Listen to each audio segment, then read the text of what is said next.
not necessarily scholarly, dive into a topic. This week we are continuing with our first topic of physics. When we last left off, I mentioned how Rome took the Greek mathematics and architecture and for the first time started applying those advances to more practical purposes, like roads or aqueducts. That pretty much sums up the Roman contributions to what would one day become physics. They took what the ancient Greeks did and, quite literally, built on it. But what's important to note is that they only did so in ways that were immediately of use to the Roman Republic, or as it was later, the Roman Empire. While the Greek mathematician Eratosthenes managed to work out the circumference of the Earth to fairly good precision, with nothing more than his friend, who happened to be a professional pace measurer, and a stick of a known length, the Romans were really only concerned with distance as it applied to logistics, both military and civilian, and to territory division. Since, after all, the different subordinates of the emperor would have different territories to rule over, and if one had a territory that was bigger than another, they could get a bit mad, and if you didn't have these, specific fucking ways of actually working out where one person's territory ends and one other person's territory begins that isn't, defined by some fucking obvious geographic feature like a river or a mountain range, then that ends up creating some administrative issues. The hidden mechanisms of the Colosseum, those might be really incredible. They certainly were outstanding for their time, but well, they're little more than just an improvement on and application of ancient Greek engineering. Rome couldn't even figure out how to build decent ships until they captured some wrecked ones from Carthage and reverse engineered them. That whole thing is the reason why Rome, as a naval power, didn't exist until after they started fighting Carthage. Before that, sure, they had a few triremes and whatnot, but even after they started fighting Carthage, the only reason they won naval battles is because they turned them into land combat, essentially, by boarding. When it came to anything but that sort of military tactic, Rome didn't so much innovate as improve. Which I guess you could argue is basically the same thing, but the point is that most of Rome's technological development was built on innovations or inventions that they had captured through conquest. Big fucking surprise! Rome conquered shit as their main way of surviving. We did it, everyone. We solved the biggest mystery in existence. Yeah, if you look into really any Roman history, that should absolutely not come as a surprise to you in the slightest. But of course, the Roman Empire ended up collapsing, albeit very, very slowly. The crisis of the 3rd century was just the beginning, really. And a great deal of the knowledge that they had built up was lost, with even more being lost to Europe in particular. The European Dark Ages largely coincided with a time of incredible development in the Muslim caliphates that had taken over portions of Rome's former holdings. The Muslim Golden Age, which started in the mid-8th century. Most of this development was thanks to Muslim scholars translating and preserving copies of ancient Greek and Roman texts. And many of the ancient Greek works we have access to today only survived thanks to their interest. Everything from Aesop's fables to various works on math, geometry, philosophy, even just legal stuff.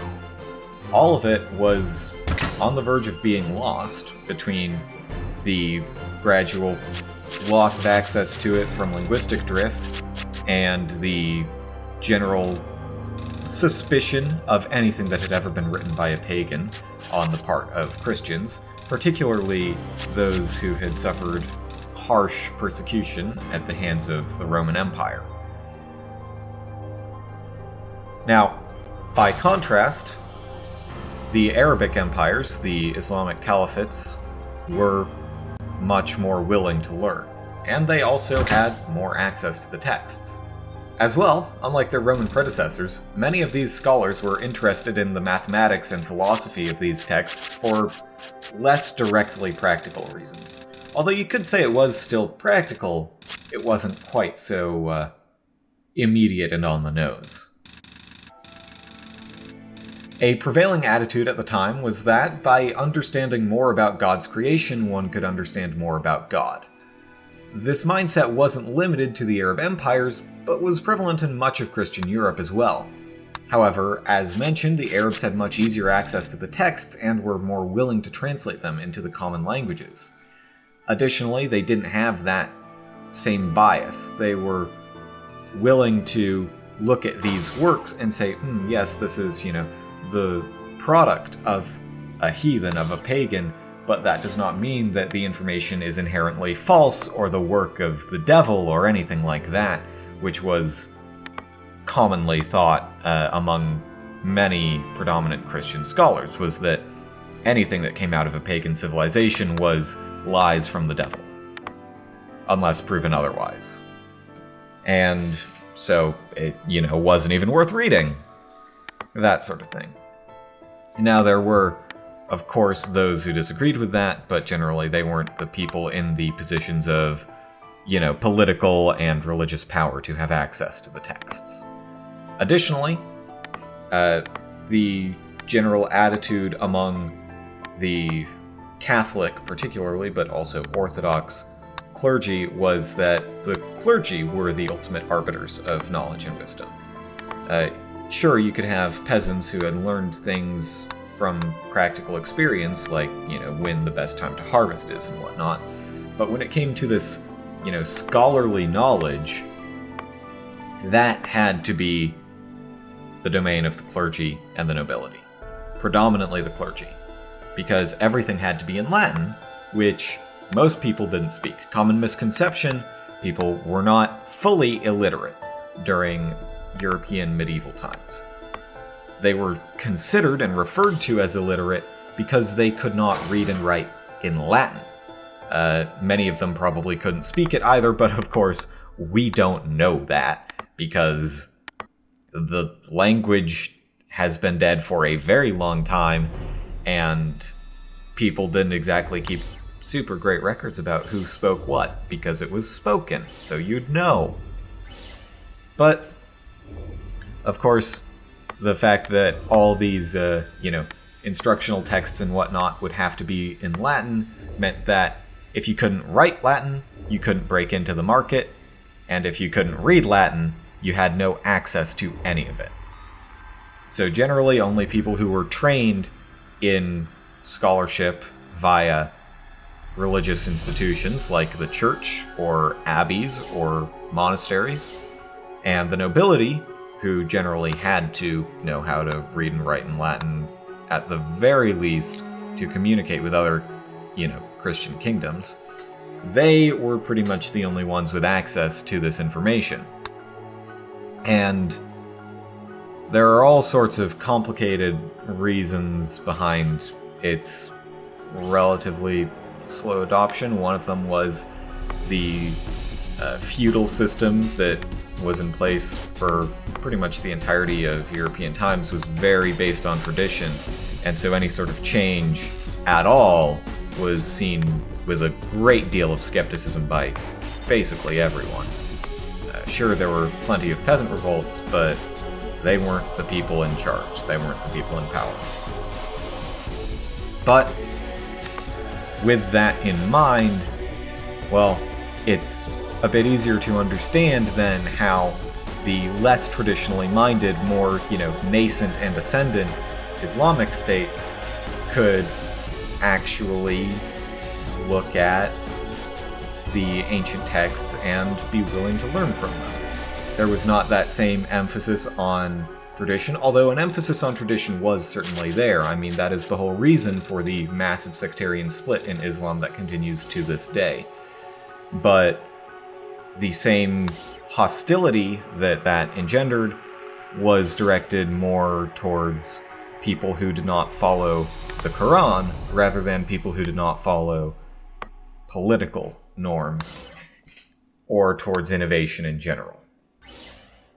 And again, there was that attitude that by understanding the natural world more, you would understand God more. So there was almost a religious, not just incentive, but a religious purpose in this scholarship, especially of these older works that had largely been forgotten, because it was this rediscovery of, this ancient wisdom that could bring one closer to God than would otherwise be possible in this way of thinking. So that created this strong link between religion and mathematics, and that's also where it's important to recognize that while there certainly wasn't a very strong separation between church and state in medieval Europe, it was still there. You had the clergy and you had the nobility, and they were two very distinct entities. They served at each other's behest, certainly, but they were not linked. They very often overlapped to some extent, but they were definitely not one and the same. The puppet popes and the popes who were former nobility aside, there was generally not too much overlap. In the Muslim world, however, there was basically no separation of church and state. And that had positive effects, it had negative effects. One of the positive effects was that this sort of religious support of science and philosophy was translated into political support for science and philosophy, rather than just being kept as the purview of monks and religious scholars. It also became the purview of the nobility, i.e. the people making the rules. And when the people making the rules feel that it is their spiritual duty to enrich themselves and their fellows with information, then that information tends to get sponsored. We've seen that time and again, not just with Islam, but with all sorts of religious and intellectual sort of hybrid movements. For instance, the Enlightenment was a big case of that, as well as some very less beneficial pushes for things like racist pseudoscience that were backed by Christian nationalism in, the days of the failed reconstruction of the South here in the US. So it's been pretty well shown that when people feel that they have a religious calling to spread a particular kind of information, they will eagerly do so, especially if that information ends up benefiting them in some way. And as it happens, by spreading and researching this knowledge about mathematics and architecture and philosophy, the rulers of these empires, whether they call themselves caliphs or whatever the Arabic translation of emperor is, they ended up having this power to spread information, and the information they were spreading, generally, because it had been foundational to ancient Greece and the Roman Empire, helped build their countries into more powerful entities, both economically and politically. That, of course, only went so far. Eventually, the Islamic or the Muslim Golden Age did end up coming to an end, but that is for an entirely separate series of infodumps. This has mostly been focusing on how the different political stuff both incentivized and was incentivized by the spread of math and philosophy and what would eventually become physics. Now, as I said, the main sort of source of all of this was these ancient texts, but there was also a great deal of innovation coming from the Arabic scholars who were looking at them, and not just Arabic scholars, because the capitals of these Arab empires, Baghdad, Cordoba, and Fustat, which is sort of the predecessor of Cairo in Egypt, more or less, they ended up as these centers of learning and multiculturalism, with scholars from across the Christian and Muslim parts of the world gathering to study the wisdom of bygone civilizations. There were a great many Jewish scholars as well, but seeing as there were not really any definitively Jewish parts of the world, except for, according to some scholars, Khazaria, which Again, it's according to some scholars, so it's not even entirely clear how Jewish that country was, whether it was just the upper class, or who knows. But these different people from all over the world, Christian, Muslim, Jewish, probably a few of them were secretly also pagans following folk religions, but it's kind of hard to know since they were kind of hiding it. All these different scholars from across the world would not necessarily stay, but at least spend time in these newly minted centers of learning, where not only was there all this, forgotten information from lost civilizations, but there were also other people who were studying the same thing, crucially with different perspectives.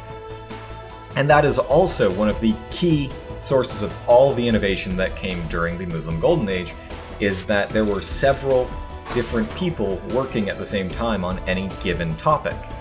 Whereas in ancient Greece, sure, there would be groups of people working together, but they generally were not disparate groups from different places. They generally did not necessarily bring different ideas and different interpretations of the world and different understandings to the table.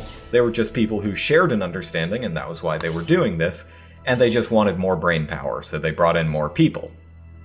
So, yeah, tons of different people from across the world gathering together to study this bygone wisdom. In fact, the two greatest legacies of this Muslim Golden Age are everywhere now. One of them is algebra, the word itself being a corruption of al-jabir, which is Arabic for the reunion of broken parts, and their symbolic numbering system to spare scholars from having to write out entire fucking sentences to describe a single number, which we still use to this day, Arabic numerals. Ever wonder why everywhere in Europe has the exact same way of writing numbers, with minor arguments about whether 7 should have a bar, and everywhere between Europe and India has a very similar way? The answer is because people saw how well the symbolic shorthand worked and started spreading it absolutely fucking everywhere. And when you think about it, you can absolutely see why that would catch on. I mean, even with the symbolic numbering for the Greeks and Romans, Roman numerals, those can get very unwieldy very quickly.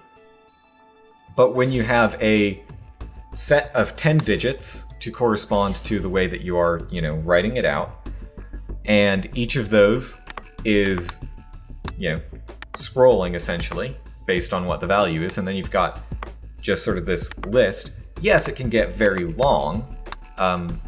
It takes a whole lot more space on the page to write 200 compared to C, but it's also at the same time more compact because it takes a lot less space to write, say, 38 than XXXVIII. Simpler. Much simpler. And so that allowed the adoption of this numeral system that was also completely divorced from written language, at least for Europe. It's slightly more similar to written language in the Middle East and in the sort of alternate Arabic numeral system that they use over there, which is, again, very similar. A couple of the numbers look very different, like the numeral for 6 looks like our numeral for 7, for instance. But broadly speaking, it's the same sort of system. And they certainly weren't the first to use this sort of decimal shorthand. We know that it was partly influenced by India, it was partly influenced by Babylon, but it was certainly the most prodigious and most widespread of these symbolic numeral systems. Algebra was also a big game changer. The expansion of symbol use from concrete numbers to variables and concepts is what paved the way for our modern means of calculation and mathematical explanations of phenomena, which is the fancy many words way to say physics. But of course, they didn't stop there, because why the hell not keep going and see how much of the future they could lay the groundwork for?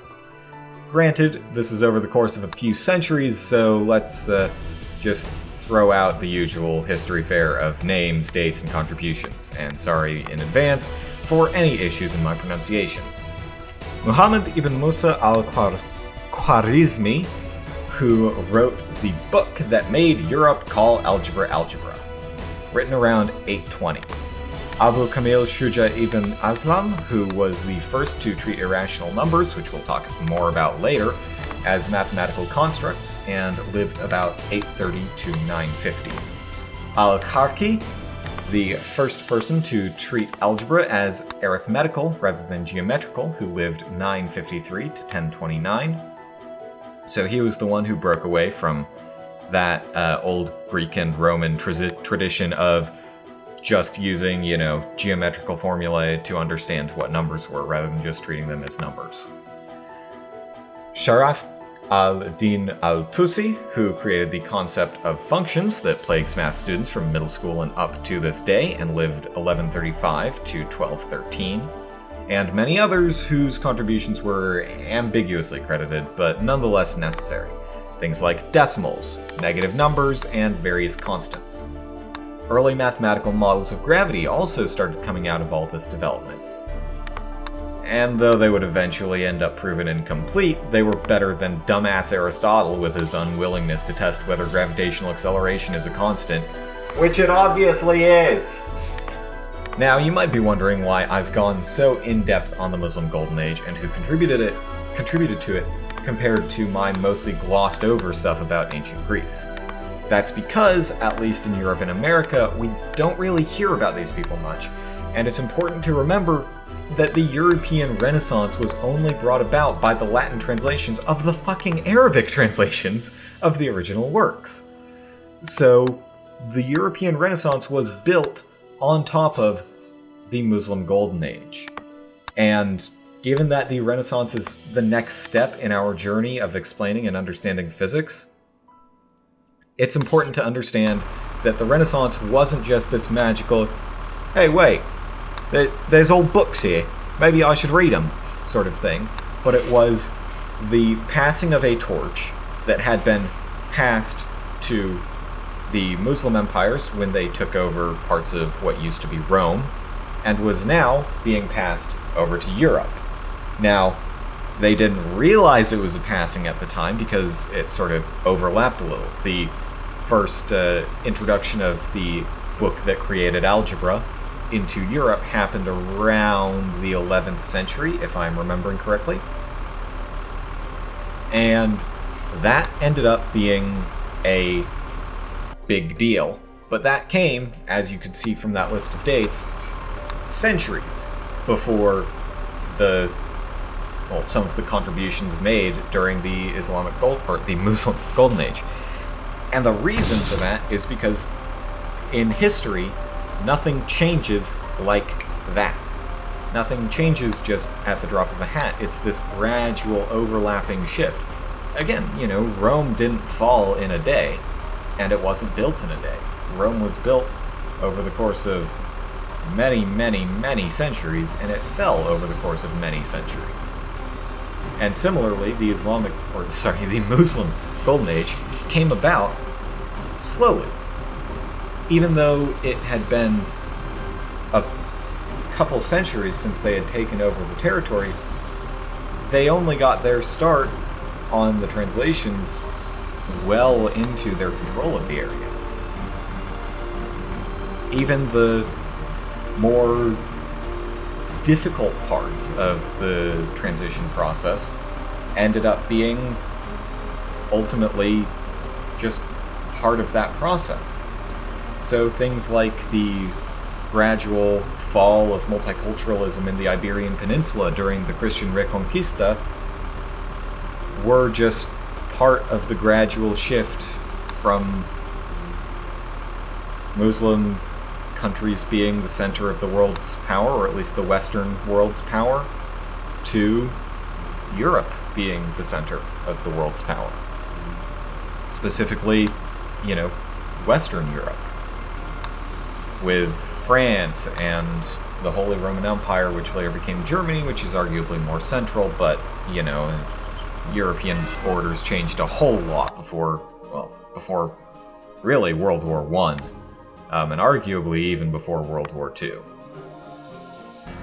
Yeah, European borders were a real mess back then. Don't worry about it. The important thing to remember, though, is that all of this, all of what I have talked about today, has been to remind you that there was not just the spontaneous rediscovery, it was a reintroduction of these ancient knowledge, tidbits, these ancient books, these ancient works, plus the innovations that had been made upon them by Arabic scholars that kickstarted the Renaissance. All that, study and education in the classics would not have created such a drastic societal change if not for all of the additional stuff that had been piled on top during their time in the custody of the Muslim empires. So, where does that leave us? Well, it leaves us with, as I said, the torch gradually being passed back to Europe. Many of the caliphates, after the fall of the Emirate of Cordoba, started to become more xenophobic and isolationist. That was largely internal due to things like economic pressures from Muslim merchants who didn't want the competition and fear that, Christians would continue being violent towards Muslims after the Crusades and the Reconquista and just general chaos on that front. Now, that certainly doesn't mean that the Muslim empires hadn't been equally violent in the first place. It's just the cycle of revenge ended up kicking in and putting an end to some of the greatest centers of multiculturalism in Europe and in Africa and in the Middle East. Which I think, as someone who is a staunch proponent of multiculturalism, is just a tragedy. A tragedy on par with the fall of the Persian Empire into religious fundamentalism and xenophobia. Why is it always religious fundamentalism and xenophobia? Why can't we have these tragic falls into other things? Why does multiculturalism always have to be ended by religious fundamentalism and xenophobia? Oh, right, because they're the two things that are directly opposed to it, of course. But with all that said, I'm running a bit out of time here, so thank you all very much for listening, and I will see you all next time.